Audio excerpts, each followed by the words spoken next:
Hello friends, मैं प्रशांत आप सबका आपके चहेते सेक्स एक सुखी जीवन का मंत्र डॉक्टर विजय दहीफले के साथ इस खास कार्यक्रम में तहे दिल से स्वागत करता हूं। दोस्तों, हमें जब भी कोई मेडिकल इमरजेंसी आती है या फिर स्वास्थ्य से जुड़ी कोई भी परेशानी सताती है, तब हम क्या करते हैं? सबसे पहले हम वो सारी चीजें हमारे फ्रेंड्स या फैमिली के साथ शेयर करते हैं। पर दोस्तों, जब भी हमें कोई सेक्स से जुड़ी परेशानी सताती है, तब हम ऐसा नहीं कर पाते, क्योंकि इस बारे में बात करने में हम झिझकते हैं, हमें शर्म आती है। पर दोस्तों, अब शर्माने की बिल्कुल ज़रूरत नहीं, क्योंकि डॉक्टर विजय दहीफले आपके सारे सेक्स रिलेटेड सवालों के जवाब बहुत ही पॉजिटिव तरीके से ज़रूर देंगे। दोस्तों, शो को शुरुआत करते हैं, लेकिन उसके पहले जानते हैं डॉक्टर विजय दहीफले इनके बारे में। डॉक्टर विजय दहीफले ये एक जाने माने सेक्सोलॉजिस्ट, यूरोलॉजिस्ट और एंड्रोलॉजिस्ट है। डॉक्टर दहीफले जी के क्लिनिक औरंगाबाद, हैदराबाद, दिल्ली में द्वारका, पुणे तथा नवी मुंबई में नेरुल, दादर, अंधेरी, कल्याण, नासिक, अहमदाबाद और दुबई में भी है। डॉक्टर विजय दहीफले जी का भारत तथा अन्य देशों में कॉन्फ्रेंसेस और सेमिनार के लिए हमेशा आना जाना रहता है, जिसमें वे सेक्स संबंधी सभी समस्याओं पर सलाह एवं मार्गदर्शन करते हैं।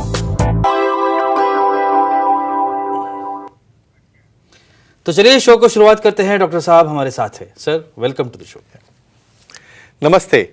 आप सभी जानते हैं कि इन छोटे छोटे वीडियोस के माध्यम से वो इन्फॉर्मेशन आप तक पहुंचती है जो इन्फॉर्मेशन ज़्यादातर कहीं पे अवेलेबल नहीं है या फिर वो साइंटिफिक नहीं है। आज का जो टॉपिक मैंने लिया है वो है सेक्सुअल डिस्फंक्शन और धातु या सीमेंस और स्पर्म जिसे हम लोग कहते हैं, उसके स्वास्थ्य के लिए जो बेनिफिट्स है उसके बारे में हम लोग आज जानकारी लेने वाले हैं। तो चलिए शो को शुरुआत करते हैं। सर, जैसे मैंने अभी बताया कि सीमेन के बारे में, तो सीमेन धातु ये कौन से उसमें जो घटक है, तो वो कौन से होते हैं? डेफिनेटली जी प्रशांत जी, यहाँ पे जो सीरीज चल रही है सेक्स एजुकेशन, सेक्सुअल अवेयरनेस और सेक्सुअल सेफ्टी, इसके अंतर्गत हम पूरी साइंटिफिक इंफॉर्मेशन ले रहे हैं। सेक्स एजुकेशन क्या होता है, सेक्सुअल डिस्फंक्शन क्या है, सेक्स के बेनिफिट क्या है, धातु के बेनिफिट क्या है, लेकिन एक दायरे के अंदर time, place, person, condition, culture, safety, consulting, अपना ओन और नॉन पार्टनर, नॉन इन्फेक्टेड इसके साथ ही आजमाना है। भाई धातु क्या होता है उसके बारे में हम जानकारी ले रहे हैं। ये जस्ट बाहर आने वाला 1-1.5 ml का सादा फ्लूइड नहीं है वाइट कलर का। इसके अंदर रहते हैं 200 से ज़्यादा प्रोटीन्स, यानी बॉडी का सबसे एकदम हेल्दी जूस, प्रोटीन्स है, विटामिन्स है, मिनरल्स है, फ्रुक्टोज है, उसके अंदर यूरिया है, जिंक है, इतने पोषक घटक है। तो ये घटक कैसे स्पर्म को फीड करते हैं, ये घटक कैसे स्पर्म को मोटिलिटी देते हैं और अपने स्वास्थ्य के लिए कैसे लाभदायक होते हैं, देखेंगे। और सर, अनेक बार ऐसे बताया जाता है कि बॉडी में जिंक की कमी है। हाँ, तो जिंक की कमी और धातु, हाँ, इसका कोई रिलेशन है क्या? डेफिनेटली जी। इसलिए हम हमेशा कहते हैं भाई डाइट, बैलेंस डाइट चाहिए। वेज है, नॉन वेज है, उसमें टेस्टोस्टेरोन बढ़ने वाले ब्रोकोली रखो, उसके अंदर फिश रखो, ऑयस्टर रखो। भाई जिंक इसलिए इम्पॉर्टेंट है, ये ऐसा ट्रेस एलिमेंट है जो एंटीऑक्सीडेंट बोल के काम में आता है।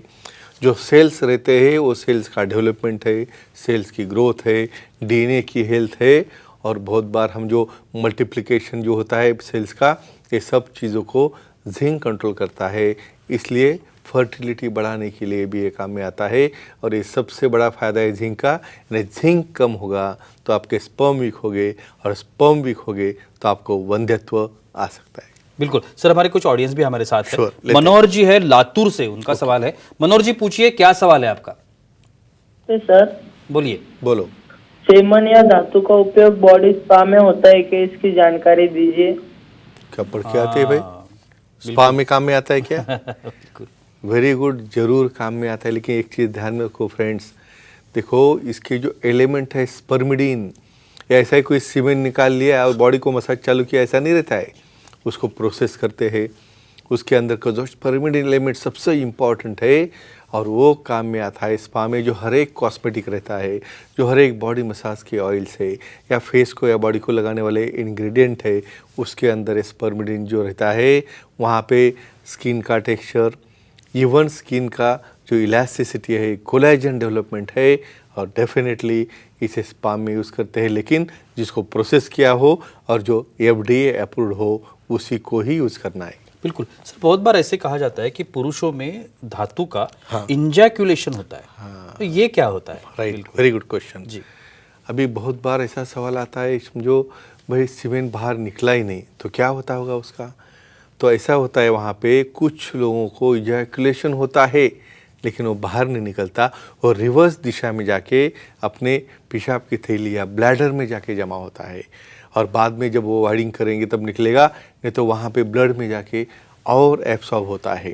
तो यहाँ पे एक हिस्ट्री जानी जाती है कि जहाँ पे कुछ चाइनीज और जापानीज एरिया में कुछ लोगों में जो संत है उनके अंदर इजैकुलेशन बाहर करने के बजाय स्पिंक्टर कंट्रोल करके उसे अंदर के अंदर ही इंजैकुलेट किया जाता है और वो बाद में और बॉडी में एब्सॉर्ब होके सर्कुलेशन में जाता है, तो इसे कहते हैं इंजैकुलेशन। बिल्कुल सर, स्त्रियों में ये जो धातु है वो कौन से माध्यम से फायदेमंद होते हैं? डेफिनेटली अगर उसके बेनिफिट लेना है श्योर फीमेल्स को ऑफ कोर्स, तो क्या कहेंगे?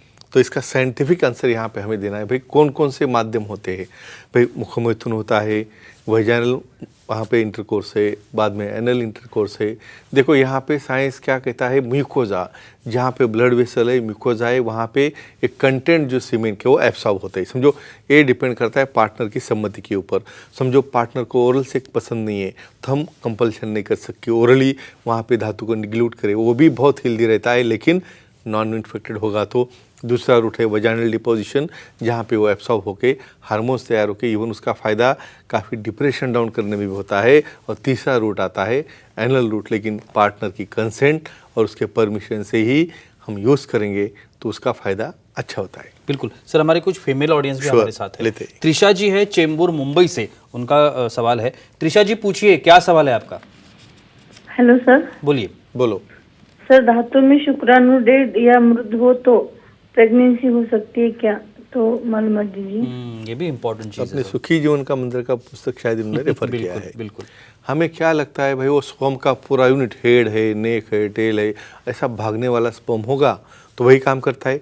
अरे भाई उसका टेल और जो बाकी स्ट्रक्चर है वो सिर्फ वो न्यूक्लियस को आगे लेके जाता है। समझो कुछ कारणवश किसके स्पर्म में ऐसी स्पीड नहीं है और सिर्फ हम उसको मृत क्यों बोलते हैं, वो हिलता नहीं है इसलिए। लेकिन वो न्यूक्लियस और डीएनए मृत रहता है क्या? नहीं रहता है। तो जब इक्सी यानी वहाँ पे इंट्राकार्पोरल हम इंजेक्शन देते हैं तो उस वक्त ये डेड स्पर्म यानी जो सेल का वो यूनिट है डीएनए के साथ उसके अंदर इंजेक्ट करोगे तो वहाँ पे मल्टीप्लाई होके एम्ब्रियो बनेगा और डेफिनेटली उससे भी प्रेगनेंसी हो सकती है। लेकिन उसका क्रोमोसोमल स्टडी और बाकी एनालिसिस करके ही बाद में इसे करना है। सर बीच में एक व्हाट्सएप पे किसी ने, एक फीमेल ने सवाल पूछा था, अगर धातु जो है सीमेंट जो है उसका जो फायदा है, जो फायदे आप अभी बता रहे हो, तो फायदा भी लेना है और प्रेगनेंसी भी नहीं होनी चाहिए। तो ये सवाल मुझे अचानक से याद आ गया। तो ये अगर ऐसा है तो क्या करना चाहिए, अगर ऐसा हो सकता है क्या? ट्विस्ट जी। अब इसमें ऐसा है कि हमारा हम कहना चल रहा है भाई ओरल से लो या फिर वजाइनल से लो, आप तो कंडोम लगा लगा के कर रहे हो हमेशा के लिए स्पेसिंग करने के लिए, तो कब डिपॉजिट होगा सीमेन वहाँ पे? तो ऐसे केसेस में क्या करना है, अपना पार्टनर, इसलिए तो नॉन ओन और नॉन इन्फेक्टेड बोलता हूँ, कुछ पीरियड्स में नॉर्मली विदाउट कंडोम भी एक्टिविटी करनी चाहिए। लेकिन डर रहता है प्रेगनेंसी का, तो प्रेगनेंसी नहीं होनी तो क्या करना है, इंट्रा यूट्राइन डिवाइसेस रहते हैं, जिसे हम तांबी बोलते हैं ना, तो उस तरह से तांबी डालने के बाद वहाँ पे कॉपर टी जिसे बोलते हैं, वहाँ पे इम्प्लांटेशन नहीं होने देता। समझो फर्टिलाइजेशन भी हो गया तो यानी सीमेन का बेनिफिट भी हो रहा है, हेल्थ भी अच्छी हो रही है फीमेल की, और वहाँ पे प्रेगनेंसी भी नहीं हो रही है। लेकिन कंसेंट और नॉन इन्फेक्टेड पार्टनर होगा तो ही। एक आखिरी सवाल पूछना चाहूँगा, इस सीमेंस में टीजीए बीटा नाम का एक फैक्टर होता है, ऐसा सुना है, ये क्या होता है? तो आप भी काफ़ी स्टडी करके आ गए। बिल्कुल sir. Transforming growth factor beta 1 क्या रहता है?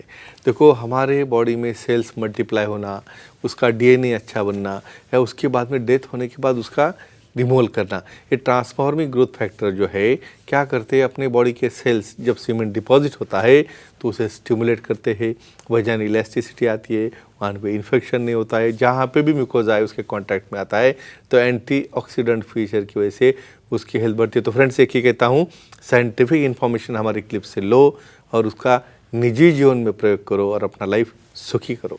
बिल्कुल, thank you so much sir, बहुत ही अच्छी इन्फॉर्मेशन थी। लेकिन वक्त की पाबंदी हमें यहाँ पे रुकना पड़ेगा। लेकिन आप अगर डॉक्टर साहब की सलाह लेना चाहते हैं तो स्क्रीन पर अभी आपको डॉक्टर साहब के कॉन्टैक्ट डिटेल तो दिख रहे। एक यहाँ पे बताना चाहूँगा, विदर्भ में नागपुर में 11 जनवरी से सर का एक नई ओपीडी शुरू हो रही है। तो आप जो विदर्भवासी है या नागपुर के लोग हैं वहाँ पे जाकर डॉक्टर साहब के अपॉइंटमेंट ले सकते हैं।